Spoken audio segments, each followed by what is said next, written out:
কিনা, কি করলে তাড়াতাড়ি ধনী হওয়া যাবে? আসসালামু আলাইকুম। তো ধনী হওয়ার বিশেষ আমল আজকে আমরা জানবো। আমাদের সবার প্রিয় মুখ শেখ আহমদুল্লাহ হাফিজাল্লাহ হুজুরের কাছে একজন জানতে চেয়েছে এক ভাই যে কীভাবে ধনী হওয়া যায়, ধনী হওয়ার বিশেষ আমল সম্পর্কে। তো আমরা শুনে আসি হুজুর কি উত্তর দেন। তারপরও আমি কিছু একটা গাইডলাইন দিব, ধনী হওয়ার বিশেষ আমল সম্পর্কে আমি কিছু বলবো। তো ভিডিওটা শেষ পর্যন্ত দেখবেন আশা করি।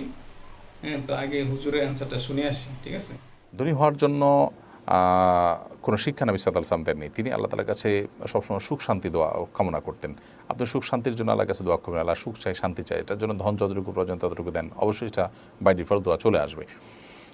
আর এমনি যাতে কারোর মুখাপেক্ষিতে আমাদেরকে অবলম্বন করতে না হয়, সেজন্য নবী সাল্লাল্লাহু আলাইহি ওয়াসাল্লাম দোয়া শিক্ষা দিয়েছেন, যাতে আমার সম্পত্তি আমার জন্য যথেষ্ট হয়। আল্লাহুম্মা কফিনি বিহালালিকা আন হারামিক ওয়া আগনিনি বিফাদলিকা আম্মান সিওয়াক। আল্লাহ, আমার হালাল যেন যথেষ্ট হয়, হারাম যেন প্রয়োজন না হয়।